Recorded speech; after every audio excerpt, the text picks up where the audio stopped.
You are listening to the Horse Radio Network, part of the Equine Network family. Hi, I'm Jennifer Wood. And I'm Jennifer Connor. From Equestrian Businesswomen, and you're listening to Equestrian B2B, the podcast that brings together industry leaders, entrepreneurs, and equestrians for conversations about how they build and sustain a successful business. On today's show, we catch up with Sinead Halpin Maynard about what her business looks like now with her husband, Tick, her journey through injuries and setbacks, as well as what her future plans are at the high performance level of eventing. Her accomplishments include representing the United States at the World Equestrian Games in Normandy in 2014, traveling to London for the 2012 Olympic Games as first reserve, being reserved for the 2016 Rio Olympic Games, competing in the 2010 Nations Cup in Holland, having a podium finish at the Burley Horse Trials in 2012, winning the U.S. National Championship at the Kentucky 3-day event in 2011, and being a top 3 finisher on 2 other occasions. Sinead's focus is on bridging the gap between good horsemanship and high-performance sport. She hosts the In Stride podcast for Ride IQ and is a regular contributor to many national magazines. Hey, Equestrian B2B podcast listeners, ready to level up your biz? Ride Every Stride specializes in tailoring brand identities for equestrian businesses, from logo development, essential stable accessories, and custom product branding to exclusive awards, VIP event must-haves, and chic apparel. They've got you covered. Visit rideeverystride.com. Use code B2B15, that's B2B15, at checkout for an exclusive 15% discount. Elevate your brand with Ride Every Stride, supporting women in business and equestrian excellence. So I have to say, I was watching, I think ESPN, and I was watching coverage of the Kentucky 3-day, and this familiar face popped up on the screen, and I said, "Oh my God," to my husband. I was like, "Russ, that's Sinead. I know Sinead. We rode at her mom's barn in South Carolina." And he was like, "Really? No way." I was like, "Yeah." He said, "That's so cool." I was like, "I need her on the podcast." So our guest today is Sinead Halpin Maynard, and we're so excited to have you. Thank you so much for having me. So it's been a long time, and a very long time. We won't say how long, but we wanted to talk to you a little bit about your journey and where you're at and how you've gotten there, and just kind of like how you've handled rising to fame in an industry that you've loved so much. Because really, I mean, that's pretty impressive that you were a commentator for the Defender. Oh yeah, that was fun actually. Wow, that's a kind of a big question. I mean, I guess fame feels a little bit, like that doesn't quite sit. I think it's one of those things where I think maybe in the initial parts of your career or your growth or your motivators when you're young or a teenager is like the fame idea, but it's so short. It's just a very fickle sport. I think you end up on the floor more than not. So, I mean, I guess career wise, I think, it started, I started kind of like a lot of people do in a working student type situation. And I was fortunate enough, like you guys know, that, we had a really great barn to work out of when I was younger. So I kind of, I guess I was introduced to it in a way that I understood the legwork that went behind running the barn. I mean, kind of watching, I know my mom who loved horses, but once she ended up really running the barn, she really didn't ride. She really spent so much time kind of managing that that part of it wasn't, was kind of the part that had to go. And also as a kid, we were my brother wasn't into the horses, so he was off doing other things. But, if I wanted to partake with the horses, I did a lot of the work as well. And I think that was great because then when I went to be a working student, that felt really like organic and natural. It wasn't like going from kind of being in school and then all of a sudden being in a barn, mucking out and doing all that stuff. That actually felt very easy. That was kind of the part that felt the most natural. So yeah, I guess I just kind of kept doing the next step. We had a mutual friend in the USEA that heard of a working student position that was open in Virginia. And somehow, I mean, now having kids of my own, I don't know how my mom said it was okay for me to go, because I think the first time I went up, I was like 15 for the summer in Virginia. And I think because both my parents were immigrants, they just kind of felt like they moved from Ireland to, South Carolina. They're like, what's South Carolina to Virginia? At least it's in the same country, no big deal. Right. And now it's I'm only like, two states away. Yeah. I'm like, was that a good idea? I don't know. But yeah, so I mean, I guess I ended up being in a barn that I all of a sudden was surrounded by kind of like-minded people. I didn't really have a great time in school. Like, I didn't have a lot of friends in school because I didn't participate in any sports. I wasn't necessarily academically gifted. And so I kind of struggled finding my place in middle school and high school. And I think when I went into that working student position, I just kind of found a group of people that I kind of felt like understood, and I felt seen a little bit. So once I got a taste of that, it was really hard for me to let that go. I mean, I came back home and graduated high school, but college wasn't really on my radar. I ended up, thankfully, again, my parents gave me a gap year, which I still am on. And, and I kind of took off at that point. I was in Georgia for a bit because the person I was working for was in Georgia, but ultimately ended up back in Virginia. So that was kind of the beginning of it. Wow. It's funny how our parents, like when I was younger, I used to go to all the horse shows without my parents. My dad raced horses and my mom had to stay home and watch the farm and my brothers. And so sometimes she came, but a lot of times she was like, here, take your horse and you go. And I had to make decisions like about the horse and, what classes I was going to do, or if he felt good enough to keep going. And, you're like 14, 15 years old. Yeah. It's a lot of responsibility. I think that's kind of what gives us a little bit of grit. 100%. 100%. At the time, you don't really get it, but looking back, you're like, whoa. Yeah. Yeah. And I don't have kids, but I can't imagine doing that. Like just being like, oh, there you go. Like go travel 13, 14 years old, staying with like 18-year-olds in the hotel room. Right. Yeah. I mean, God knows, right? I mean, like I think safe sport's a good thing. I will say that. I think that, I think in any sport, I think that power imbalance can be very interesting, and it really does come down to luck, especially if your parents aren't always, educated they could be educated in horses, but not high performance sport. And you think that because somebody's gone to the Olympics, they're a good person, which they might be a good rider. But that it's not a big blanket statement, everybody has their lane. So I think that, whereas it's annoying for a lot of us to have to redo our safe sport, and there's obviously been some situations that we can all have our individual opinions on how things get handled, but it is good to have something in place so that people are aware when they are sending their kids, just like in any sport, when you get into it young, there has to be something protecting the youth, really. Yeah, absolutely. Not to get off on a tangent. No problem. And can you talk about the work that you do with your husband in business and what it's like working with him and what he brings to it as well? Yeah, sure. He brings a lot of humor and a lot of chaos. He and my 5-year-old son are exactly the same.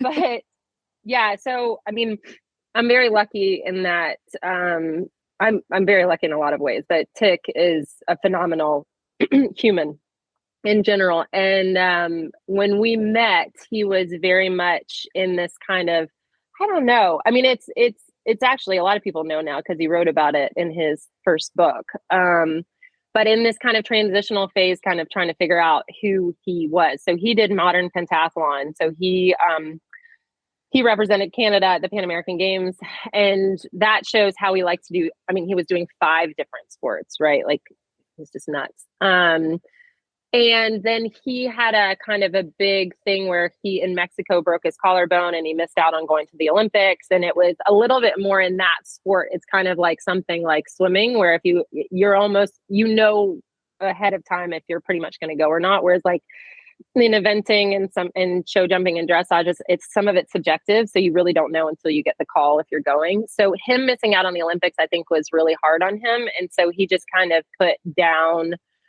he just went on this kind of working student quest and was kind of all over the shop, traveling and working, but he wasn't very grounded. And Tick, it's funny because I can't remember who said it, but somebody said, I'm like the cinder block to his balloon in a hurricane. Like, it's like, I have always been very like, this is what we're doing. This is where we're going. And he's like, but I want to do this and that's shiny and let's go here and let's do this. And, but he's very interesting because he comes from like, he was very different in his upbringing. Like, he went to a really great private school in Vancouver, and the school was really huge on like confidence, and he was big into sports. And, it was like, you children are going to go out and run the world, like sit in the front row, make eye contact, say yes, take on challenges. And Tick has that energy about him all the time. It's just very within himself. And so it was kind of cool because I'm so like structured and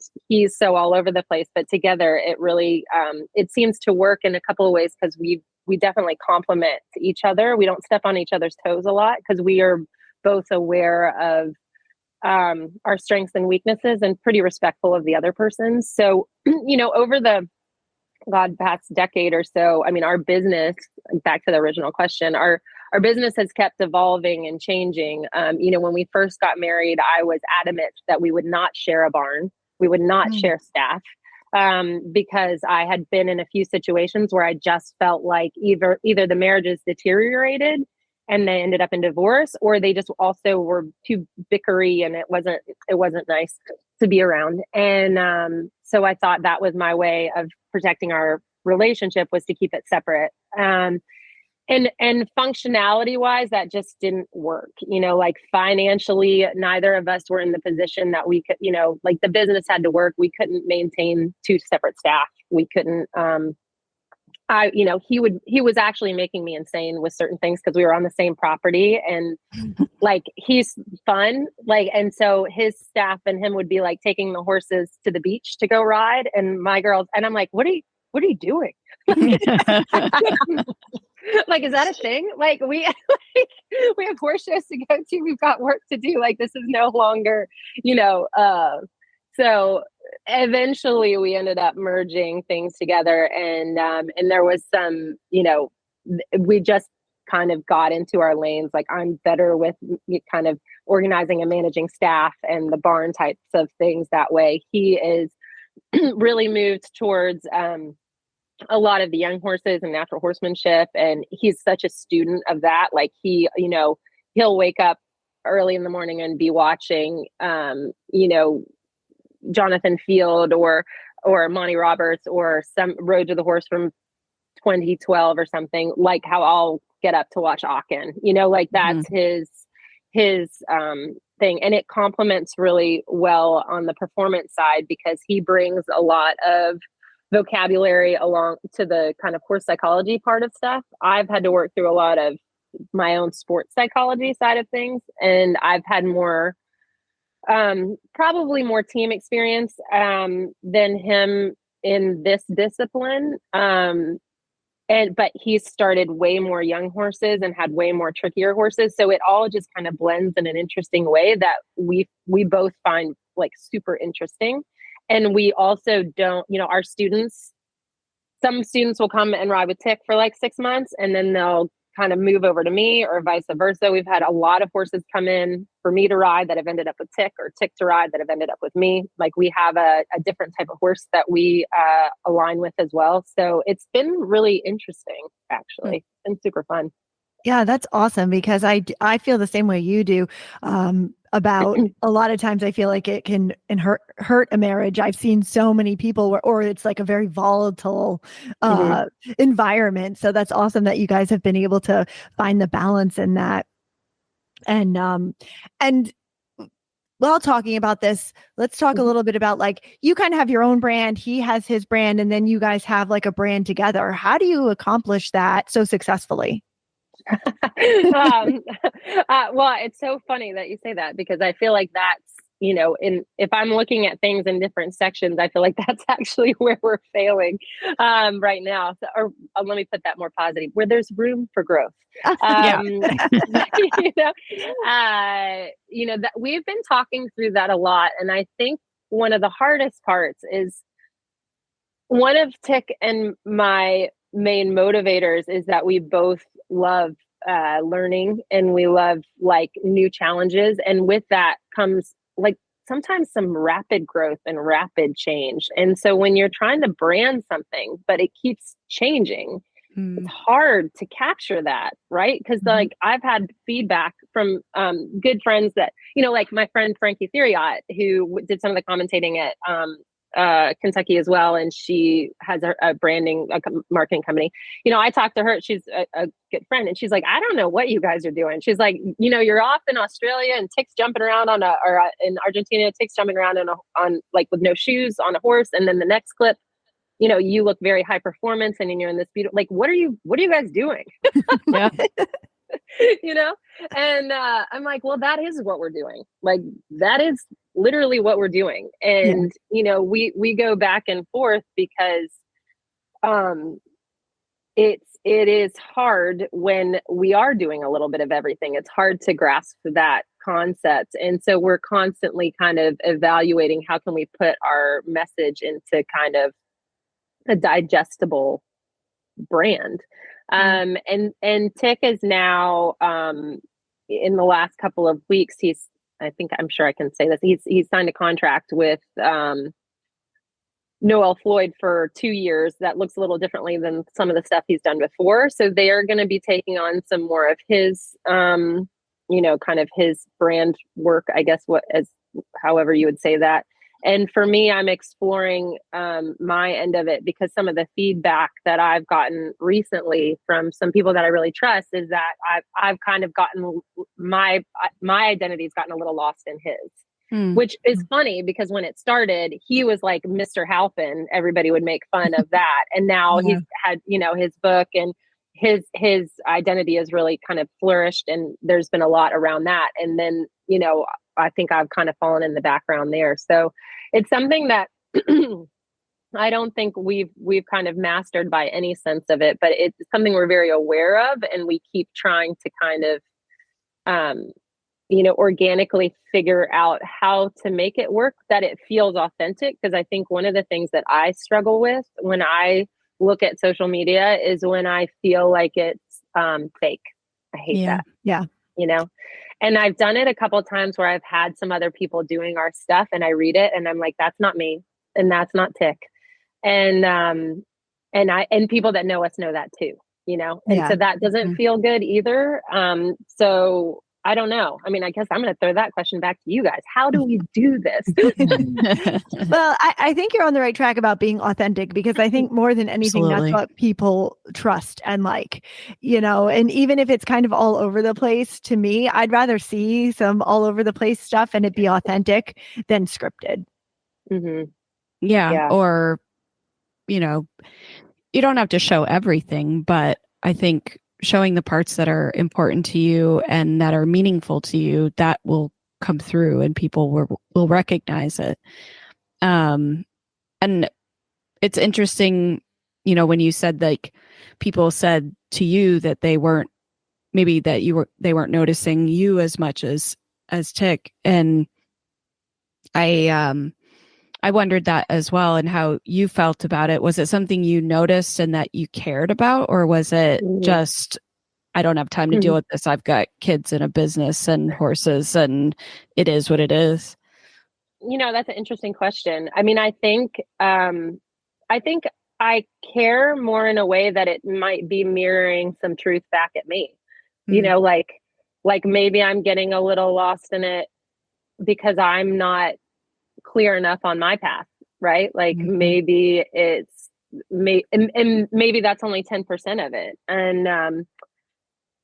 And maybe that's just a timing thing, right? Like we have had kind of a couple of years of I haven't had a string of upper level horses, so there hasn't been that platform. We've got a few nice ones now in the barn that are, pushing back that direction.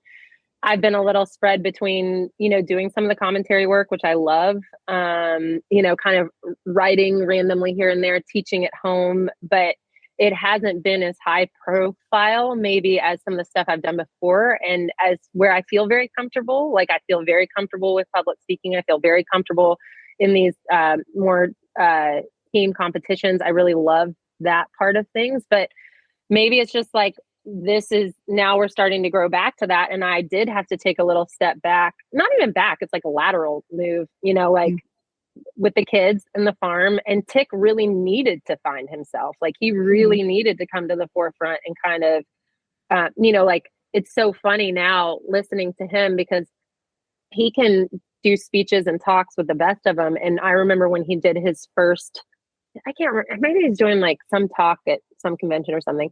And I mean, he prepped for like 6 months. I mean, he was horrible. Like it was like he got all of our staff in the room and like our family, and we're like, all right, go. And he'd do a talk on something like what motivates horses or something. And he's like sweating. He's no.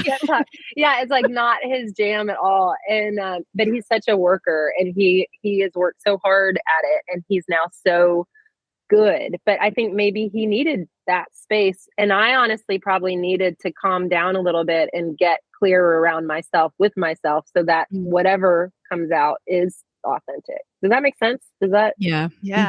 That makes a lot of sense. That's really great.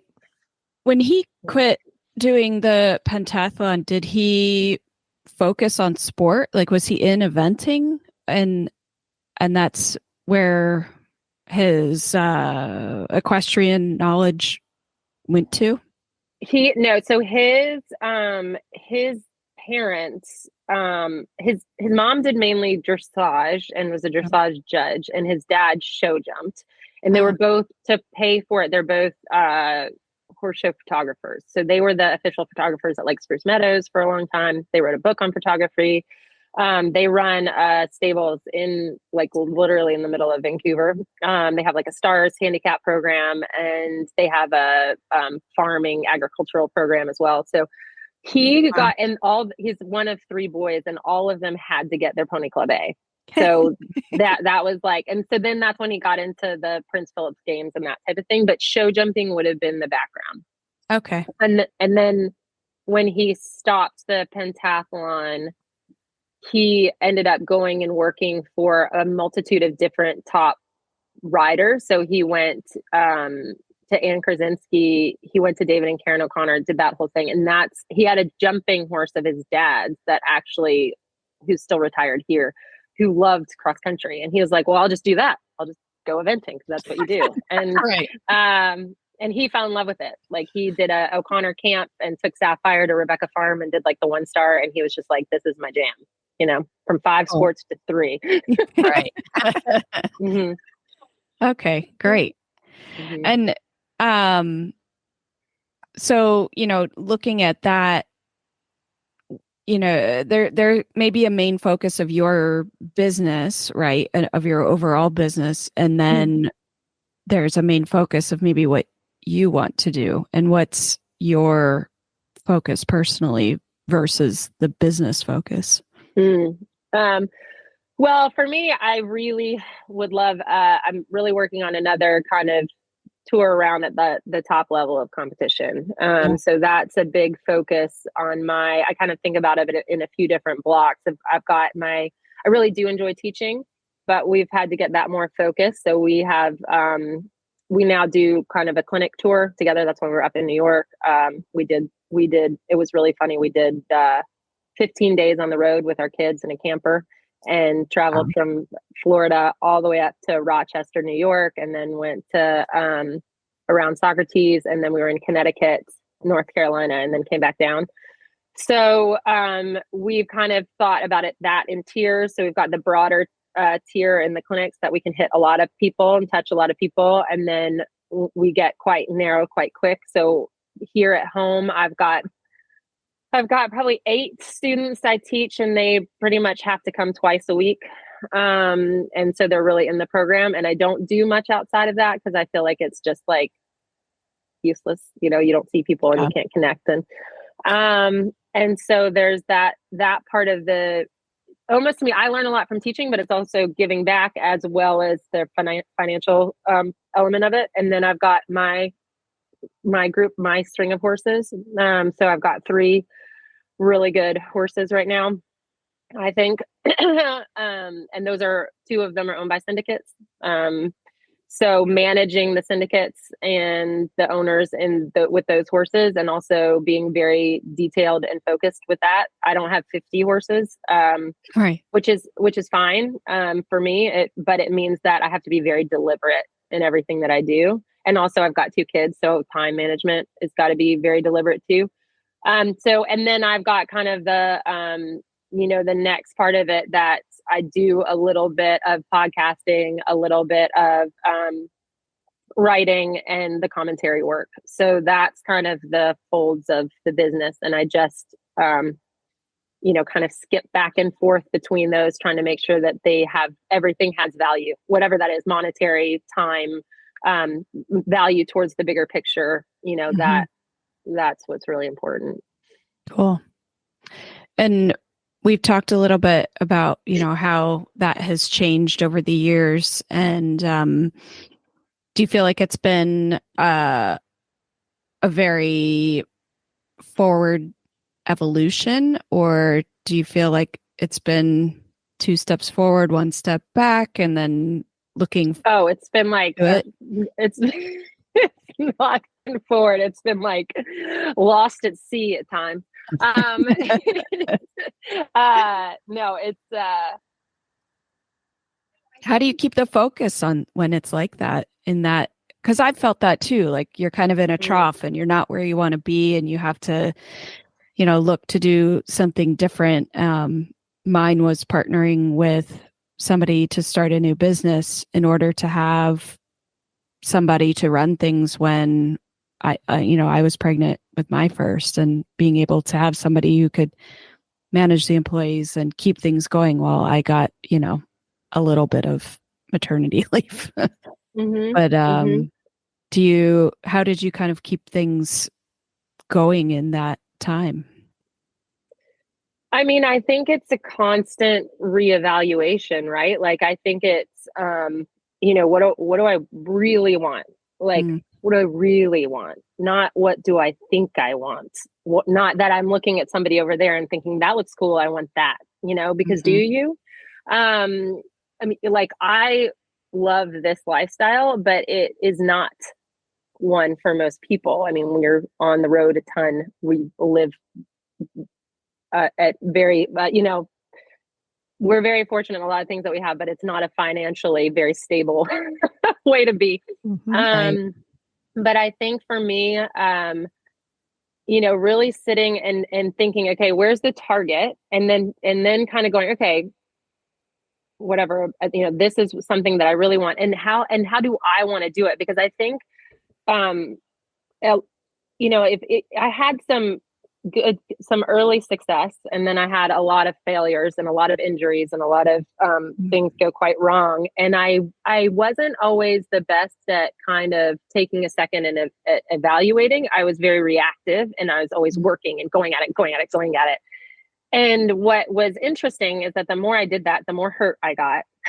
I mean, literally, I just would, like, life was kind of saying, you have got to calm down and think about what's going on before your next move, as opposed to just move. So I think learning to put a little space between me and my reaction to whatever's in front of me, and trying to respond with, like, not necessarily like an emotional, like, I know we're supposed to trust our gut, but also like a logical response. Like, what can I logically do in this moment? Like, what makes sense? And sometimes that's picking the best between 2 things that you don't really want to do anyway, but they're logical and it's the next step.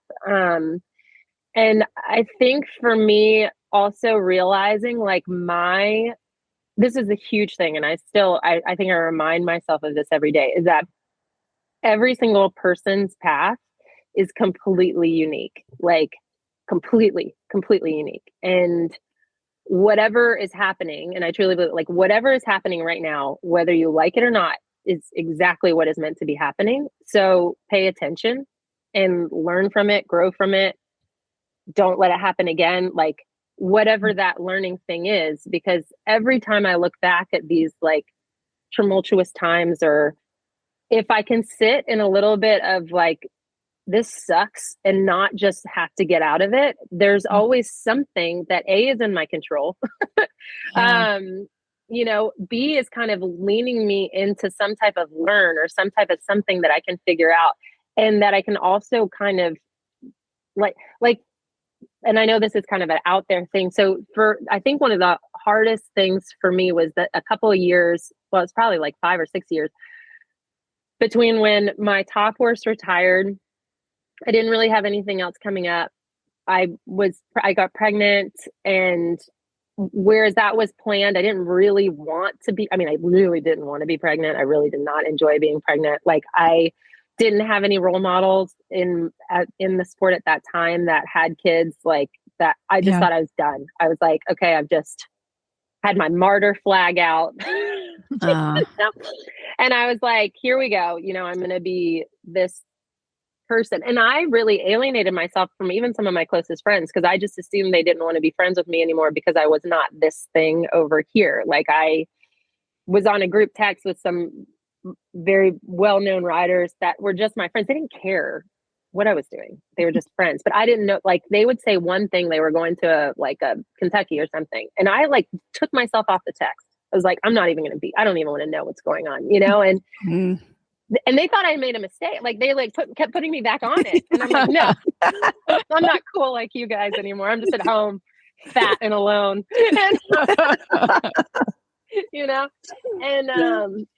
And I think I needed that time to like just figure out that, like, what my why was. Like, why do I want to ride at high levels of sport? It's insane. Like, who wants to do that? And so hard. It's so hard. It's so hard. It's so hard. But do I really want to do that? And I spent probably a year really, I said, no, I'm not. I'm fine. I'm done with that. And nothing in me was okay with that. I was nothing. And then I had to investigate why. Like, do I only want to ride at high level sport because I want people to like me? Because I want to be famous, because I want to be, and I'm like, I don't think so. That's cool sometimes when you are able to have a platform that people will listen to you when you have something to say, or that you get to talk to really interesting people. Like, I find that really cool. So it's like really taking some time and sitting in that and kind of developing, a strategy around, like, why I wanted to do what I wanted to do. And then really realizing like that you can do it however you want, and it doesn't have to look like how other people do it. Yeah. Like, it won't, even no matter how hard you try. Like, you can argue with the universe, but it will not ever look like how somebody else does it. Right. Well, and it's only, you only see what's on the outside, right? You don't know what other people are struggling with, even if they're winning at the highest level. Like, everything else in their life could really suck. And you don't know that, even though you covet part of it. Totally. Yeah. That's really interesting. I think, and I love that you're willing to talk about it, because I feel like a lot of athletes, they say like, okay, yeah, there's ups and downs in the sport. Okay. But what does that really mean to you personally? And you don't always hear that from riders who are in high performance sport. Yeah. Oh. And I think I think it's a shame. And I think, I think sometimes you can get so isolated, and sometimes we can do it to ourselves, like I was doing it to myself.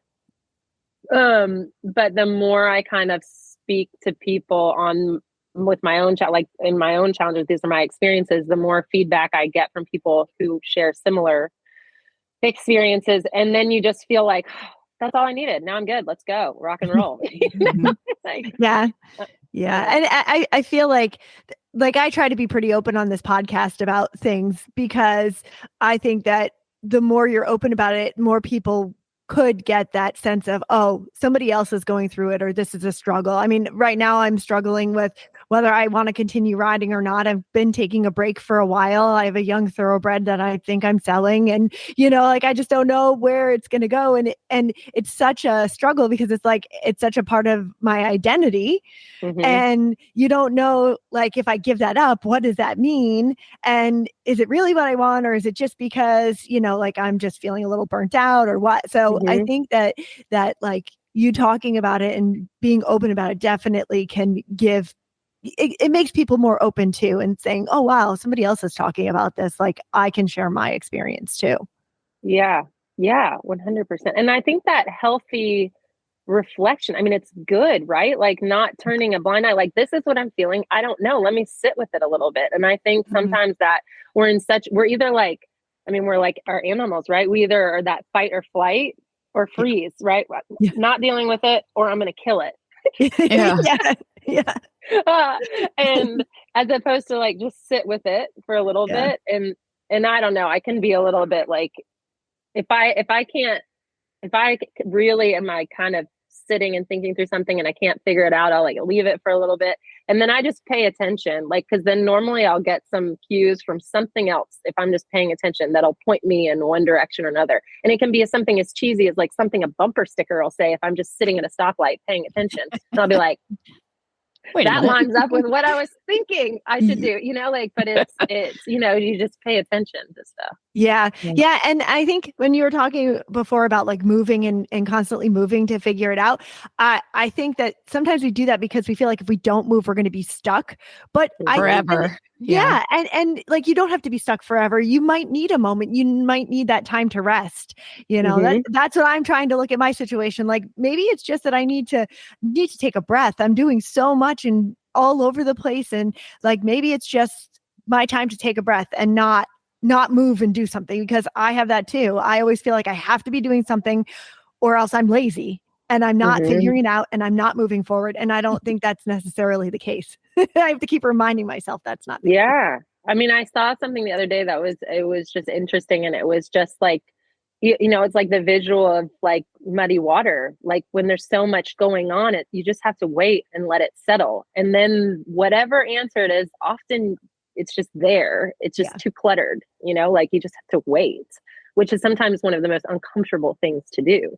So there's like a real relationship with being uncomfortable, which is something that I've really tried to invite. Whereas I used to, anything that was uncomfortable, I'd almost sometimes get a chip on my shoulder about it, like, whereas now it's like, great, not always like, great, this is awesome, but like, okay, this sucks, but there's normally something if you can sit with it, there's something on the backside that's better, like, there's something that's going to be good afterwards.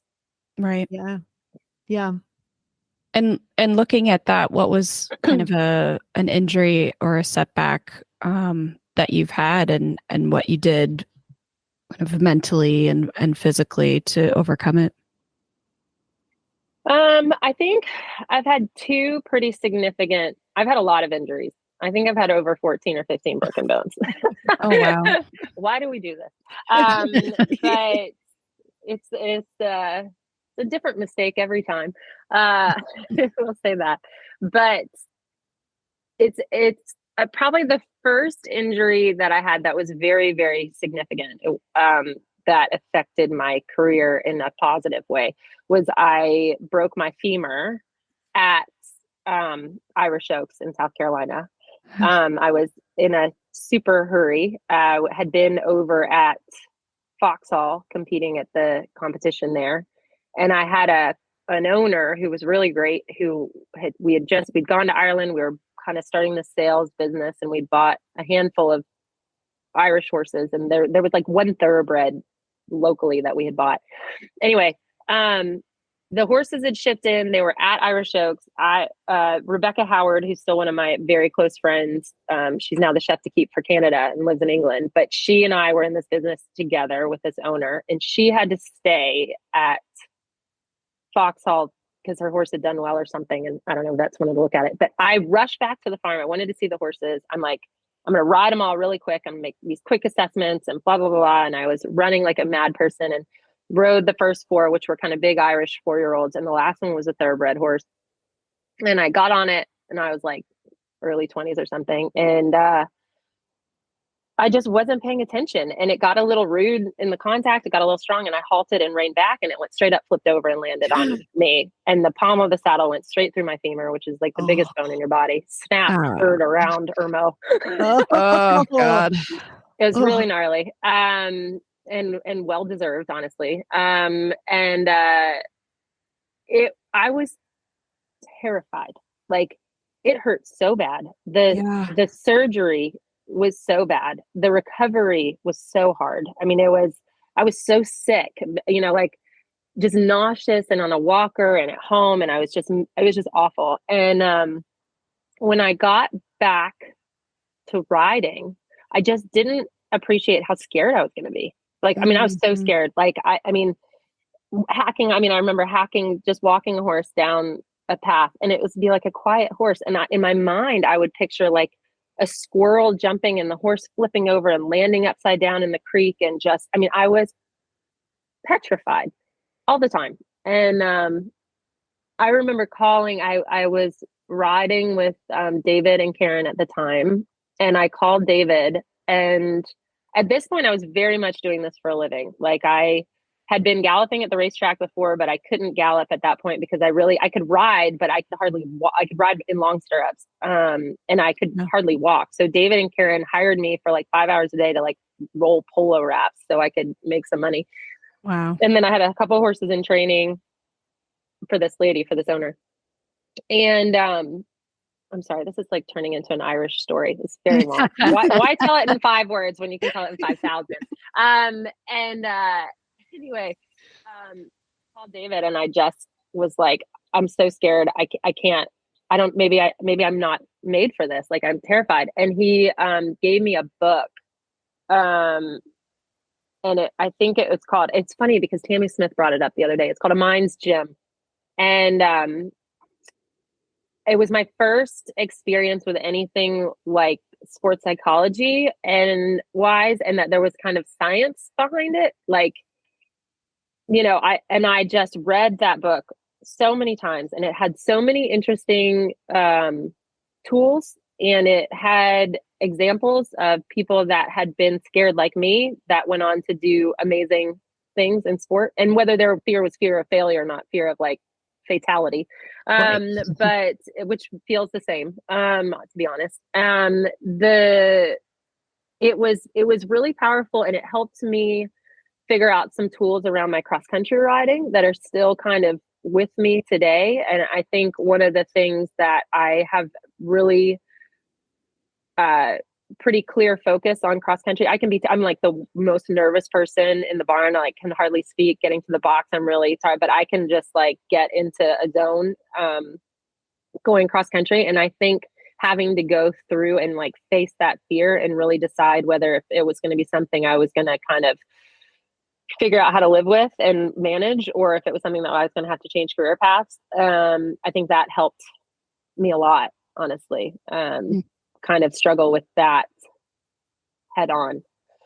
So that was a big part. And that really got me kind of on the sports psychology, read lots of reading, like, and I probably left it for a little bit and I've come back to it a lot lately. And then the other fall was right after my daughter was born. I think she was three weeks old or something, maybe 3 months old. And I was cross country schooling and I had a rotational fall over like a novice jump. Oh. And I kind of broke myself across my whole side. Like I was very lucky. I couldn't figure out what was broken. I couldn't move. I couldn't figure out what was broken, but I'd broken my first rib, several ribs in my back. I think I broke my ankle. I had a collapsed rib. I don't even know. I was in the hospital for a while. But it was really scary. And it was like 1 inch over would have been my neck, less than an inch over. It was really, and I couldn't pick up my daughter, had to do all of it. I couldn't lean over the crib to pick her up. Like it was pretty scary. And I think the big thing, it was a horse that was very experienced, actually. It was a kind of a newish horse in the barn, but I never connected with him. It wasn't anything, like nothing was weird about him. Like his energy and mine were a little weird. And I had gotten some help with him, and a couple of people had said, you just got to get on, I'm like, he's not in the room. Like this horse had he was a real internalizer, and he would just kind of, even though he was like quite a bit of thoroughbred, he would just go in his head. And I'm like, he's not paying present. attention. Yeah. Like he's just shut down right now. And I don't think I trusted that enough. And that's what happened. I mean, like it was a small, he just wasn't present. He didn't even know it was there. He just straight over it. And the horse had gone at a good enough level. And I think for me, it just taught me to trust my gut a little bit and not so much the paper. Like on paper, the horse, great. Everything is great. But I think the relationship that you have with a horse is really unique as well. And it's very important, and you can cultivate it and you can work on it and you can grow it and you can move up and you can move down. But it's also like one of those things that, like, even Jen, like with your horse and your thoroughbred and taking a break, it's like some of the things that you've got to investigate is it horses or is it this horse? Do I need to find something that really connects me? I mean, like how many boyfriends do you go through, right? And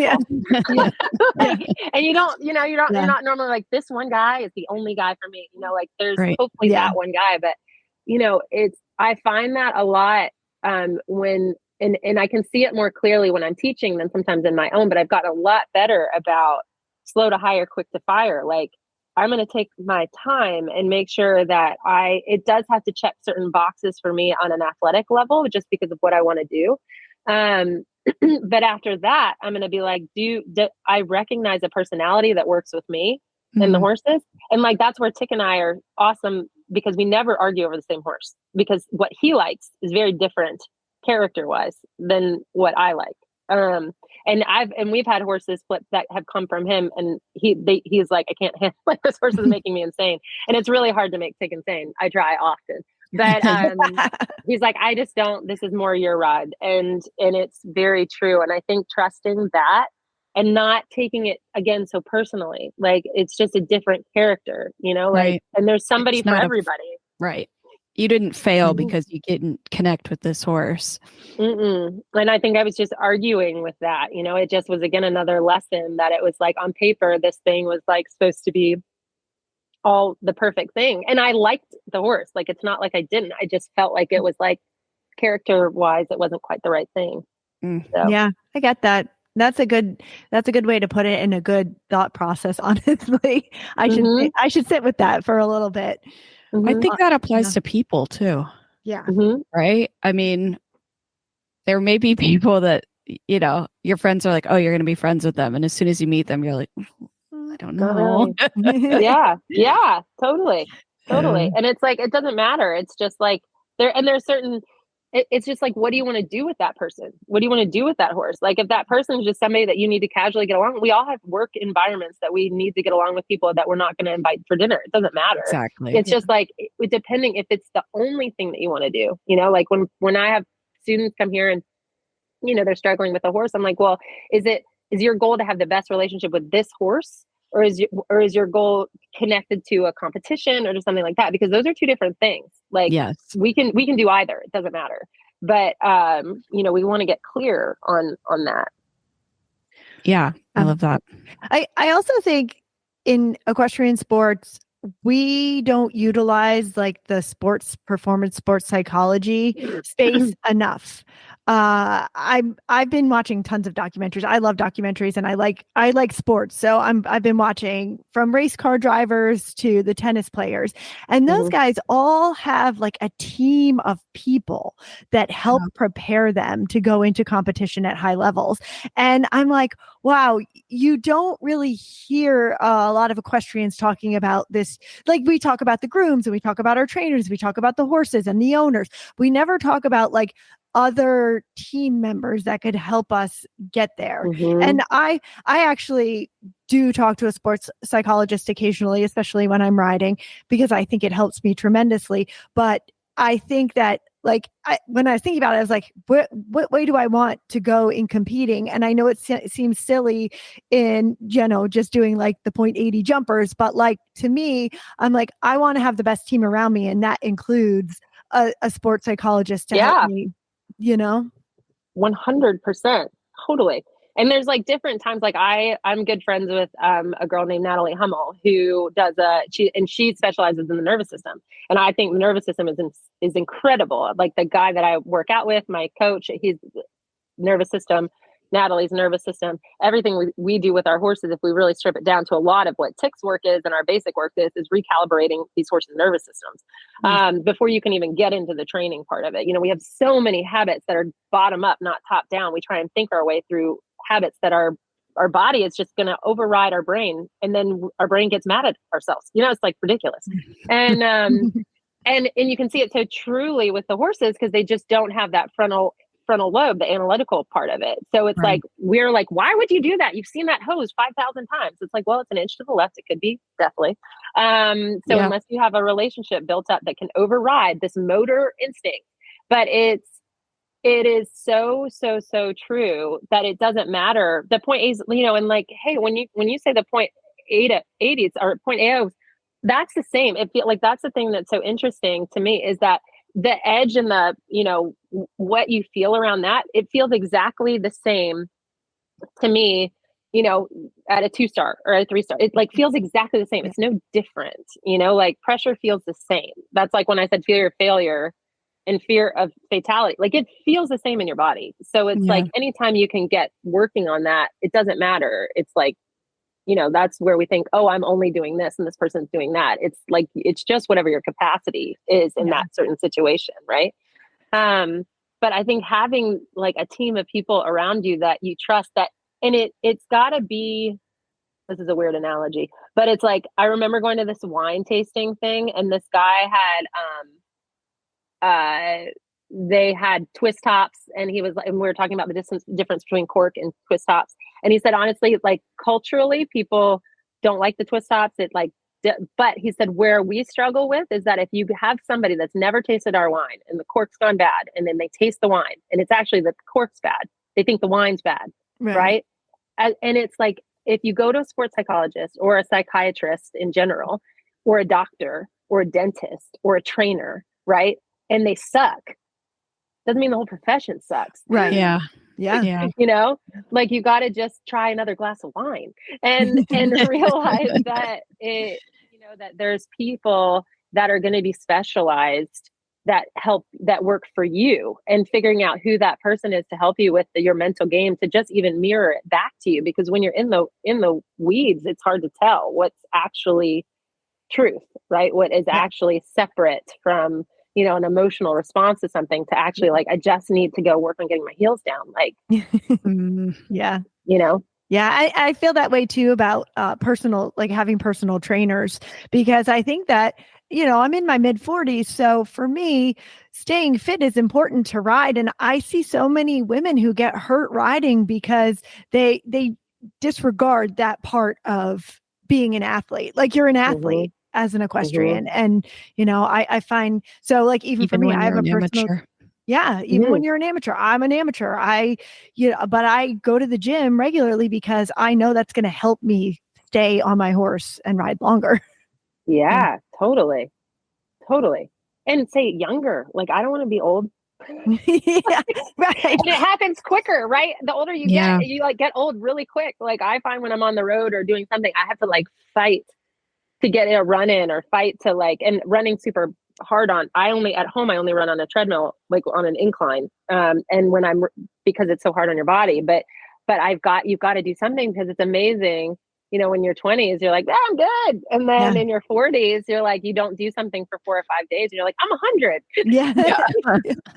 I just sent Jen and Maria a meme the other day that was talking about, the hardest part about being in my 30s is realizing I'm in my mid 40s.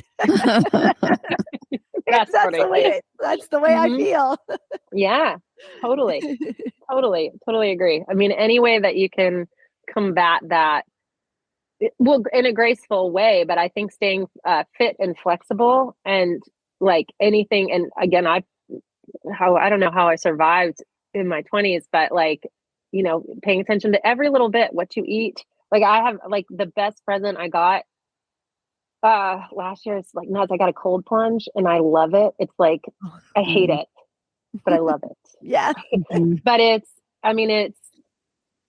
you know, inflammation is like the worst ever, you know, and I have no excuse. It's like a top of the line cold plunge. It's always ready. I don't have to, it's got filters. It's got no ice. It's like on my back porch. It takes 2 minutes. There's no excuse I can come up with, you know, like there's nothing. It like is approved by Atomic Habits. Like, but like little things like that where it's a big thing, but it just combats the lifestyle, you know? So I want to jump backwards a little bit, because you mentioned before, as part of your business plan, syndicates. And I'm super interested in this because I worked at a breeding farm where I was one of the managers of stallion syndicates for race horses. And I'd love to hear about what a syndicate looks like for riding horses, for the eventing world, and what that actually means. Yeah. Okay.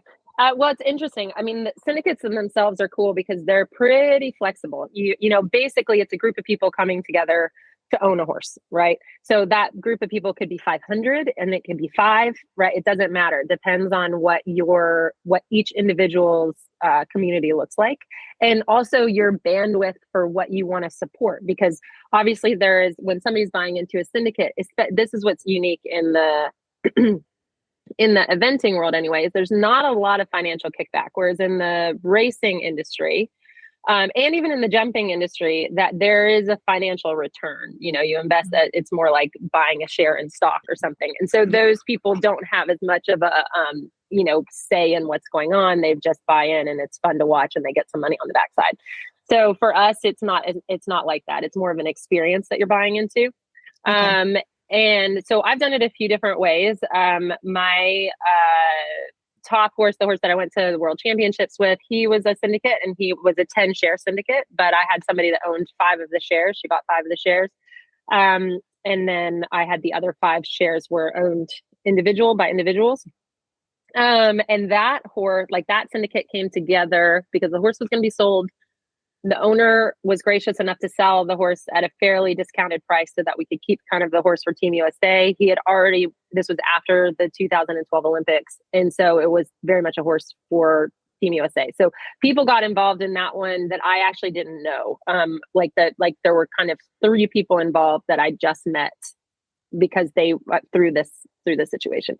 Okay. And so their experience was almost like it was buying into a horse at top level so that they could go to these, bigger competitions. So we went to Ireland and we went to Holland and we went to, we went to the World Championships in Normandy. We were on the second alternate for the 2016 Olympics. So it was a really cool, active thing, right? And excuse me. And really how that works is that there's a buy-in, X amount of money for the original share, and then there's a maintenance fee. So a yearly cost that runs the horse. People do it different ways as far as like, I know that I think Philip's syndicates there's the buy-in. And then I think Evie, his wife, every month goes through and just divides the horse's bills. All the bills get sent out. People pay it back. Most syndicates that I've been involved in, like the ones that we have now, is there's a set rate. So for the cost of the horse. So for example, you could probably do a preliminary level horse and below is like $40,000 a year. And then as they move up the level, by the time you're at 5-star, let's say you're around 60 to 70,000 a year. And that is total. So each share, it's split, right? Mm-hmm. So And then there are normally, like for us, we have a American Horse Trials Foundation or SCES, which is Southern California Equestrian Services, that are non-profits that actually the maintenance can go through. So you can't do the buy-in through that, but a lot of our members like the tax deduction. So they'll send their maintenance fees for the year in one chunk to one of those two organizations, and then they get the tax deduction from that. Does that make sense? Oh, yeah. Yeah, that's interesting. Yeah. And then we found everybody's a little bit unique in what they enjoy about being a syndicate member. So right now, Tick and I have two syndicates. We have a syndicate called the Journey Syndicate and a syndicate called the Ace Syndicate. And what we did when we created these syndicates is that each syndicate owns two horses. They own one horse for Tick and one horse for me, because what we wanted to do was kind of minimize the risk and maximize the return. And the fact is that you've got two riders. So if one person's out, there's still a horse and rider going. You've got two horses. So inevitably there's going to be a horse that's going to miss the season. You still have a horse running, and you've got two different countries. So you've got Tick that rides for Canada and I ride for the United States. And so that seemed to be super fun for us. And then from our point of view is that it enabled us to create where we would be able to have at least two good horses each, right? We're not relying on outside horses coming in, and we're not in the financial position to be able to own our own horses. So what we ended up doing was I had a horse or two that I sold pretty well. And we didn't have all the syndicates sold yet when we were able to actually purchase a couple of the horses. We just had people that we had like 3 shares sold of 6, and we owned 3 of the shares. So we're still working on filling these syndicates. Like we own 5 of the 12 shares right now in these syndicates. But at least we've got the horses locked in. So we've got 4 horses that are running. And we on our end pick up the slack as far as the maintenance and until we get the rest of the shares sold. But we've got people involved. So what we offer is, so right now our farm, instead of actually having the availability for horses in training, we don't really do that. We just have our horses and we have our staff's horses, and then we teach and do clinics. But if you're a syndicate member, you can have your horse in training here. So we've got syndicate stalls available to that. So 3 of our syndicate members, just one of them sends horses here in the winter. One of them had horses here while she was building her own farm. And so they like the ability that they will always have a stall here if they need it. They still pay training and that type of thing when the horse is here. But as you guys, I'm sure know, because you're well equipped in the industry, is that horses in training really, it's a break even if you're lucky. Yeah. So it doesn't really make sense for us as far as staff and time to do that, other than it adds value on the syndicate side. Most of the people involved in the syndicate and the people that are interested in getting involved in our syndicate are real believers in the mission. And what Tick and I are trying to do is kind of level up the playing field in high performance sport. And if you think about it, a lot of things get done by being motivated by fear. I mean, in our own lives, we can look at that, how we've achieved some probably substantial goals by fear of failure, by fear of not being accepted, by fear of, I have no value unless I achieve this one thing. And, but there are also a lot, I think that's even, not to go totally down a rabbit hole, but I think that's why a lot of times you have artists that struggle with depression and things like that it's like, they're not experiencing the journey or the process or whatever. They're just so attached to the outcome. And horses are the same. You can you actually can motivate horses by fear, and it doesn't work long term, especially it just doesn't work long term. The end. Somebody will get hurt. The performance will suffer. Those types of things. You do have horses that have milder characters, like your milder Maynard gelding that doesn't need a lot to be motivated. They're just kind of a good guy. You just say, do it, they do it. But then you've got kind of some different characters that need a little bit more understanding. So what we're trying to say is that, yes, there have been results, and there's people at the top level that just are so good that they don't understand that they have this gift of being able to read a horse, and they don't have the vocabulary, and therefore they can't teach it either. They're just like, they don't understand why you can't do it. Yes. us average humans. You know, they don't get it. Absolutely. And so what we really want to do is make the whole experience, at the high level of sport, way more enjoyable for the horse and human, that you can actually enjoy this experience, enjoy having a relationship with pressure, perform exceptionally well, like it will give you an edge, and not want to jump off a cliff. Like, unless you're trying to jump off that cliff at Burley, you know, on purpose. But it's then surrounding that with an education and a science and a vocabulary that you can also, then it has that trickle down effect that you can teach it. It's not horse whispering. It's just not. Right. There is neuroscience that is why these things are happening. And so people that get involved with us on that kind of closer syndicate level is because they believe in the message that we're trying to portray. Now, there's a lot of failures along the way. You know, we've bought horses, sold horses. We've had ones that haven't made it. We've had fails on our part as competitor, but that's real life. Like, that's kind of the ebbs and flows of it. And so for us, you know, we want to put our hat in the ring and see, like, this is the challenge. Can we do it through this lens? Because for me, I feel very fortunate is that I have had this spin around at the top levels, and I was in a probably more defensive, fear-based state than I should have been. You know, I really wanted to belong. I really wanted to be there. I probably had a little bit of like, I don't belong energy with me. You know, like every time I got into the closest mix of high performance team sports, I did badly. Things fell apart. Once I end up having a big failure, like 2012 Olympics, 2016 Olympics, not making the cut, being in that situation. Every time I was in a close team environment, things got worse. And then when I was by myself, things got better. And that's not blaming the system. That was just, I didn't believe in my system, right? I was doing it from a place of wanting to belong, as opposed to being like, I don't care if I do or don't, I'm here. And the horses can read that, right? That horse that I had through that whole experience knew me like the back. I mean, he knew all the time. And if I showed up weird, he was like, I don't even know what's going on.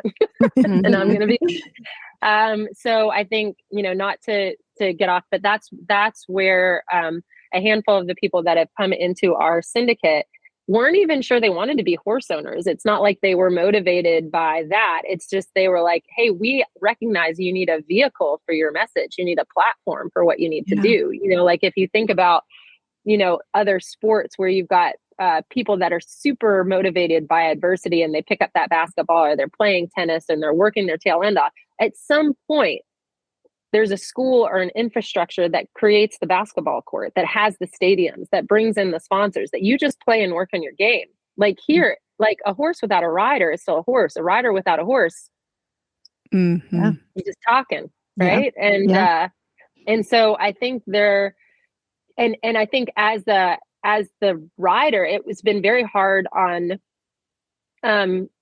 us. I think me in particular, as I feel like I'm asking somebody to pay for my hobby. And then when I step back and I had this break and this mandatory time where I had to think about my why, I'm like, no, like it's not a hobby. It's a message. It's a mission. Right. It's a movement. You know, like this is what we're trying to do. And it serves a big purpose for people and for horses and for sport.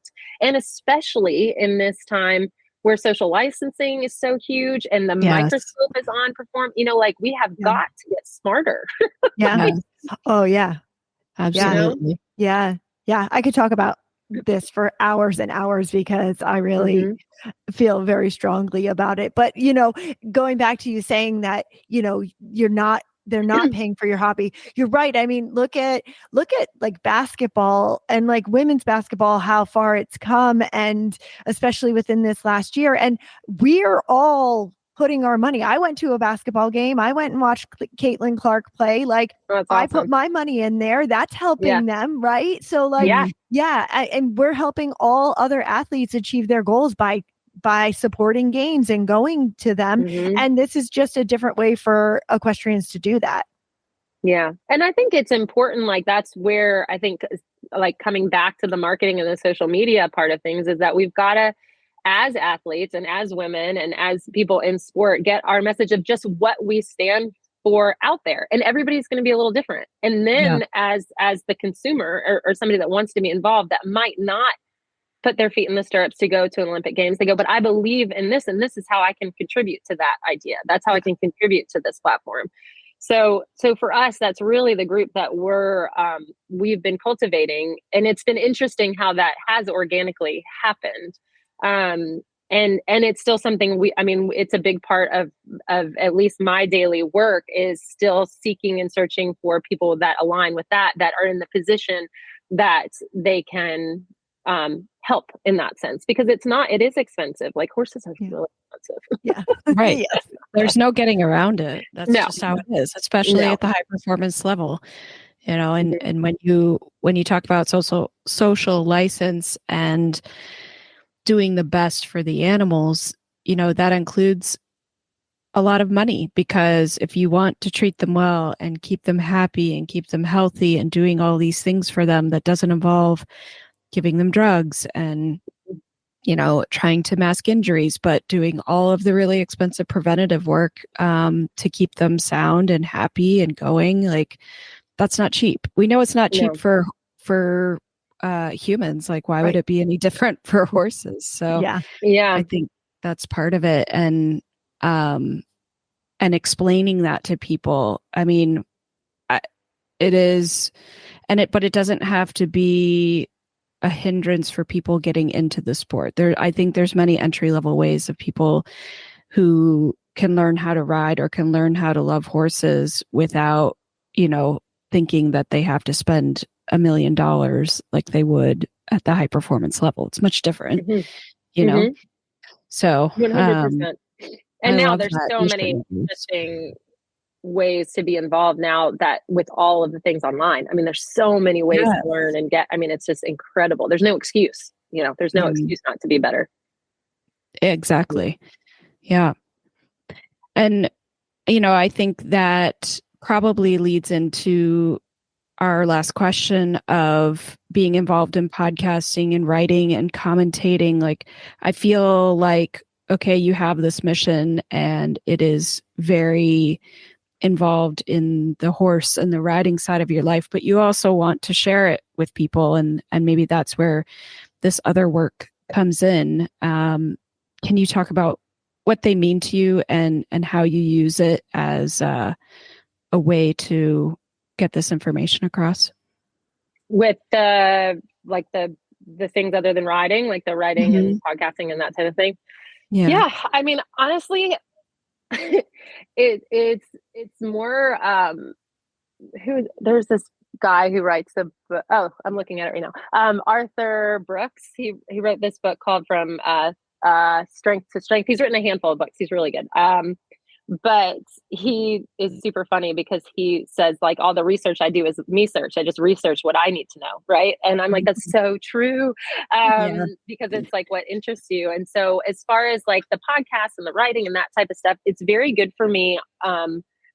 Because and I'm sure you guys are the same with the podcast, is it's so interesting talking to different people. You just learn so much more than what you originally thought. So, totally.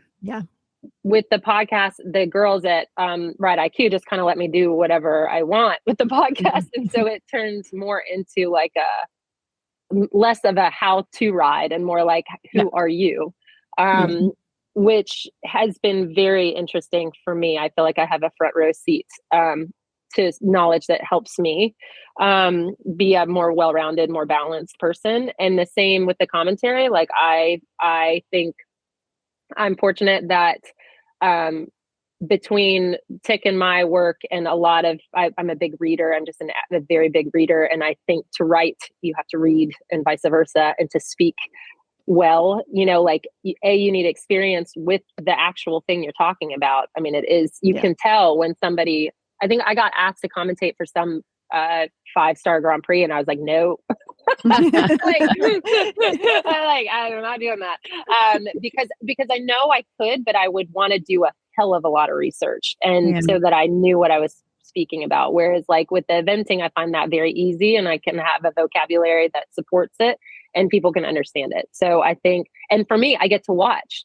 At Kentucky, I sat in that booth for 4 days. When does that happen? I got to watch everything. And it's a challenge to get creative on how to say some nice things on certain situations. But So I feel like all of those things really, honestly, in a selfish way, help me grow a lot. And it just kind of like works back and forth. Like I can learn something and I can throw it back out. And kind of quiz people. It's like when I teach or do the podcast, it's like I'll be ruminating about something. It'll be interesting that I've learned. And then I just like, I get to test it out on like a bunch of people. That's cool. Yeah. For the commentating, did you take any classes or do any training before you did that? Or you just went and I've done it a lot. So so ESPN just ended up partnering with the production company at Kentucky this year. We were with NBC for the past several years, but NBC brought in their own staff. So like I would do the USEF network. So if you were watching on USEF, I would normally drop, like for a while, I just dropped in and would do color. And then as I started getting more of a rapport with the company, the production team there, I got to come in more full time. And so then I did the same at Maryland 5-star last year. And then when ESPN came in, they said they were going to use us. And so that was really exciting. It's super cool. But I just worked alongside a lot of really great people. Like John Kyle is phenomenal and Spencer is awesome. And so I've kind of worked secondhand with some really good people. Yeah, cool. That's cool. Yeah. Yeah, it's fun. Well, and Frankie, obviously, she's great too. She's very good. Yes. It's been so fun talking to you and learning more about you. And I know we met a long time ago, but it's cool to catch up. And see. It's only been like 5 or 10 years, right? Yeah, that's short amount of time. At the end of each episode, we ask the guest the same 4 questions, and Connor starts with the first. What is one action that women can take to make a big difference in their lives? I don't know if it's an action, but it's more like a understanding. And I would say the high involvement, low attachment has been a huge thing for me. Can you talk a little bit about that and what it means? Yeah. I mean, I think a lot of times we've talked about this a lot already in this podcast, but I think having the idea that what we do isn't who we are. Yeah. And I think we can get very, as women in general, like we're great multitaskers or task shifters, however you say that. We can really read a room. I think we're very sensitive to energies and things like that. But I think sometimes we can take it all in and it's too much. It's too emotionally attached to us. Like everything that we do defines us, as opposed to like a lot of guys, they're like, whatever, I screwed up, I failed. It's got nothing to do with me. Right. Like in my experience, they've just got less attachment to things, but they can have super high involvement. And where I struggled a little bit is that instead of, if I didn't want to be attached to something or get some emotionally triggered by something, I just wouldn't do it. I just was like, I'm not going to do that. And so then you live by avoiding stuff, which isn't helpful either. So where I think I've found a lot of peace is that I can be very involved in certain situations and I have low attachment. And that to me is more like I'm attached in a small way to the outcome. Like I know where the outcome is. I know where the target is. I know what that is, but it doesn't define who I am. I just know it creates my direction. And then my involvement is really big. Like I want to work at it. I'm going to set up all these, I'm going to think logically, because I think just like horses and humans are so similar, is that if we're in a high state of adrenaline or anxiety, we cannot think logically and we cannot learn. And so you have to learn things in a place and try things in a place where your anxiety and your adrenaline is low. And that way, when your adrenaline is up and or you're in an anxiety state, you don't have to learn. You don't have to think. You just fire off. You just go. Right. And that's what makes good performers. Right. Well, like I need to practice something in a low level state, repetitively, boringly drill, so that my body just does the right thing in the right time when I'm stressed out or when I'm in a competitive space. So I think everything that I do, if I find myself getting emotionally hijacked or triggered, I think, what am I too attached to here? Like, what is this saying about me? Why is that person pissing me off? Yeah. You know, it's not them. Obviously I care. It's not them. I care too much. You know, so why do I care so much? And it's not that there's even a problem with that. It's just alerting me that there's something I need to explore. So it's you can't change all that other stuff. So you've got to kind of figure out, you know, where you're at. So I think for me, having like high involvement, low attachment has made my day-to-day life so much more enjoyable. And when I do get triggered by something or I do get emotionally, I can sit with it and kind of figure it out a little bit, because I also recognize in that I can handle some discomfort. Like I could sit in a cold plunge for 4 minutes. And, you know, like, okay, if I can sit here and let the dust settle, what is going on? Okay, cool. And what's the best habit that keeps you motivated personally? Learning, continuously learning, reading, teaching, watching, whatever it is that if I get flatlined or not motivated, it's normally because I haven't been inspired or educated in something. Oh, that's cool. Do you have a favorite horse movie? I don't, you know, I think one that I have just a lot of nostalgia around is a National Geographic movie called Ballad of the Irish Horse. Oh. And I just remember being a kid and just watching it over and over and over and over again. I think I found some clip of it a couple of months ago, and it just, you know, you get all the feels and I can quote it, you know. And it's like Eddie Mackin is on it, and you know, the show jumping to everything. I mean, it's just really cool. And I personally, I love Seabiscuit. I read the book first and then watched the movie, and I just, you know, that Moby song, I just start crying. Like it's just such an emotional. But so those two. Awesome. Mm-hmm. And who would you recommend to be a future guest on this podcast? I think one of the coolest people I know is Alice Fox-Pitt, is William's wife. Okay. She's rad. She is a TV personality as far as a commentator for Racing One. She's ridden at Badminton Burley. She's ridden around the National Hunt Cup. She has like 100 children with William. She handles William. They have like 4. I mean, she is the coolest. I mean, I remember I worked over there for a little while, and I remember being like 29, and she'd come, and she had 2 little boys at the time. I think they have 2 little girls now as well. But she'd come in and she'd just start talking about something, and I'd find myself like trying to stand like her and try and like be like her. And I was like, I'm not even 12. What are you doing?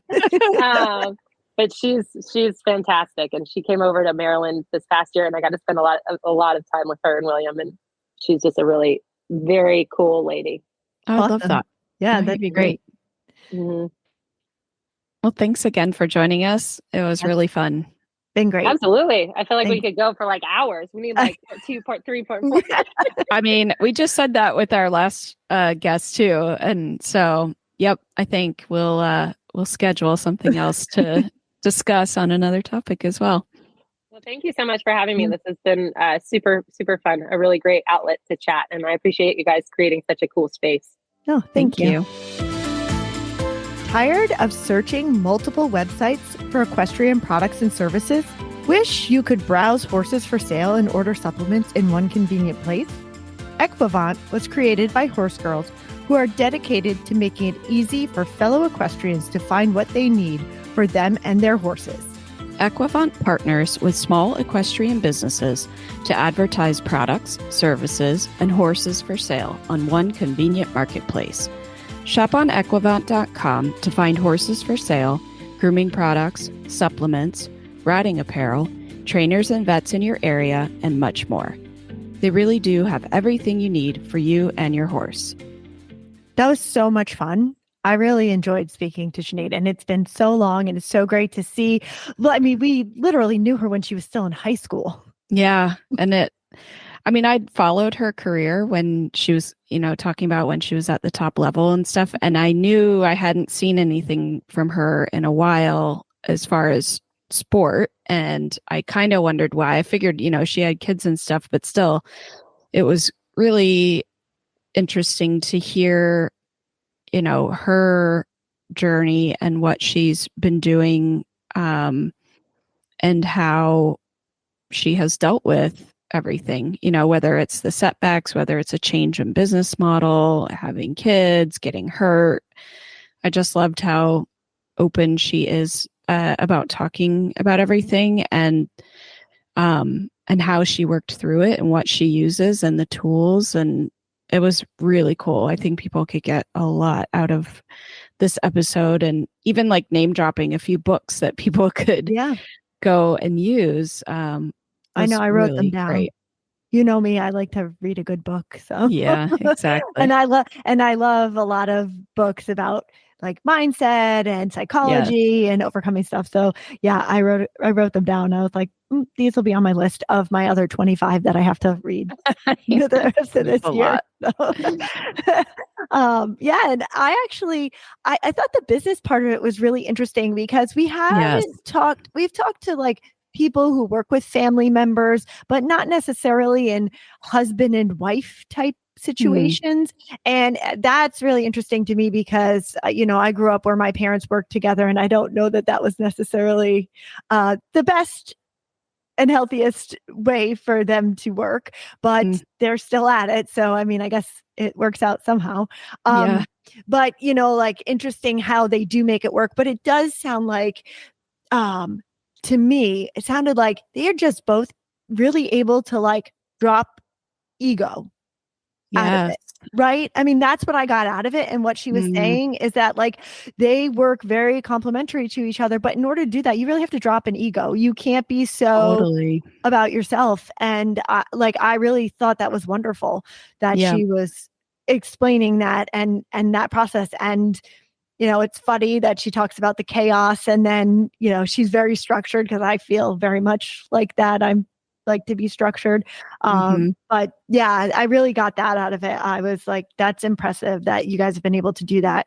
And then I think that does help in your branding and your messaging and making it more authentic and interesting, because I really think she's done a good job. I know, like you said, you hadn't seen a lot about her riding lately, but when I was looking at different social media and over the years I've seen it pop up, I think that they've done a nice job with showing each other and their business.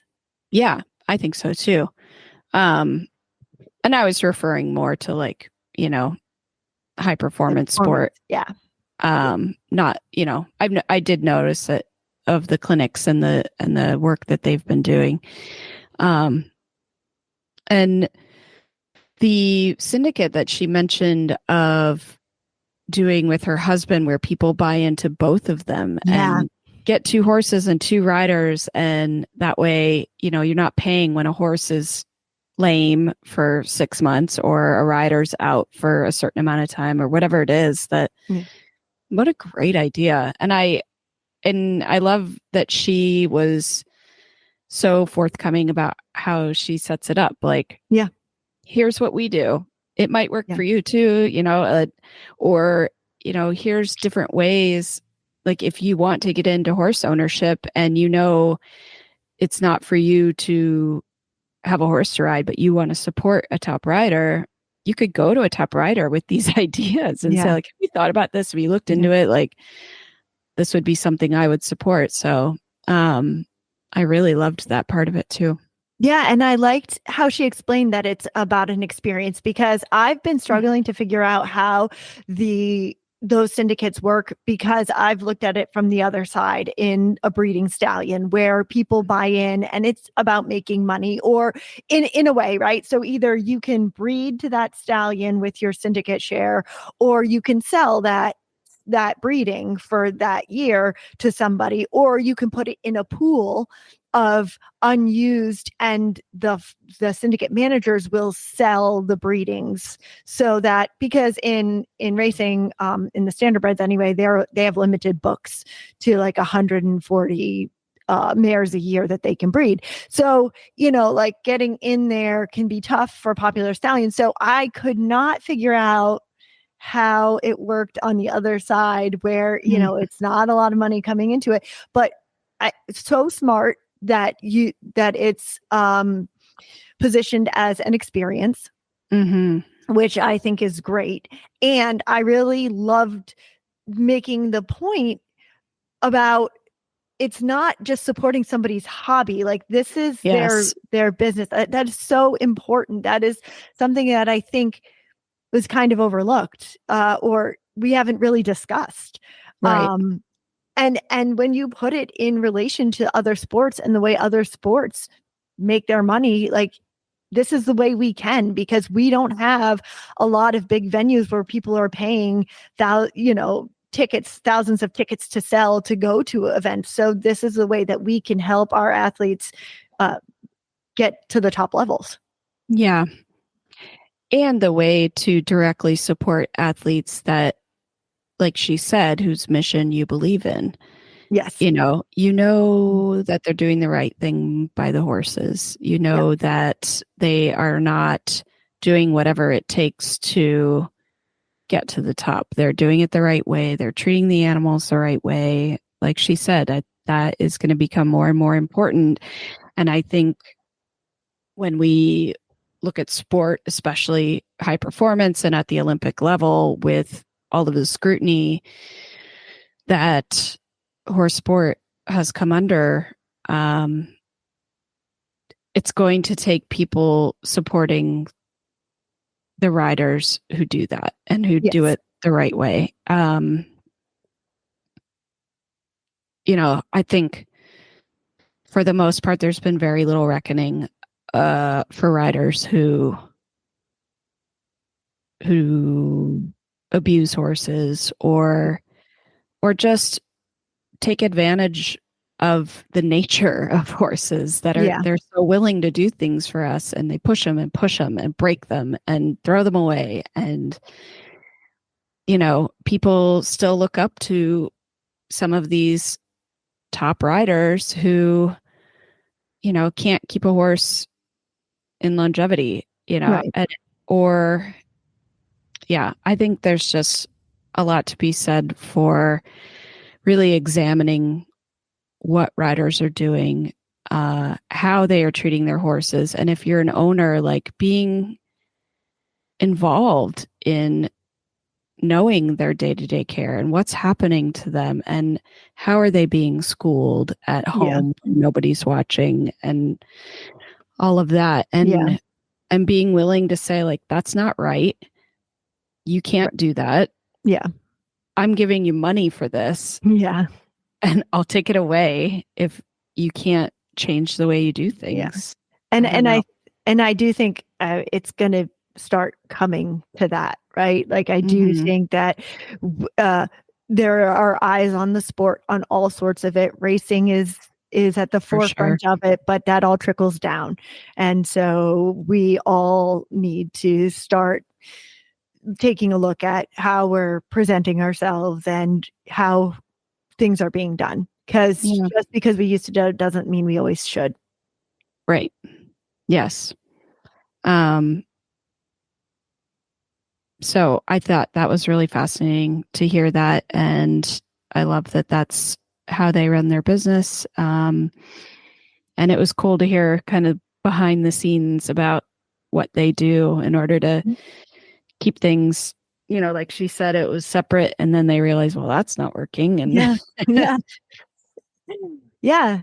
No, it was great because it was a good chunk about business and how they're running their business, which is obviously important to this podcast, but also like real life, what's going on in real life for her. And I really liked when she was talking about, like, sometimes you have to sit down and look at yourself and really decide whether that's what you want or is it what you're seeing over there, because that really resonated with me, because sometimes I think that happens to me. Oh, absolutely. What's that person doing? I should be doing that. Yes. And I mean, this person is going here to show. Should I want to be going to that show, or is it okay if I want to go to this show, or do I care if I'm even showing, or do I need a horse that's going to jump a meter, or am I fine at 0.80s on a pony? Like, what are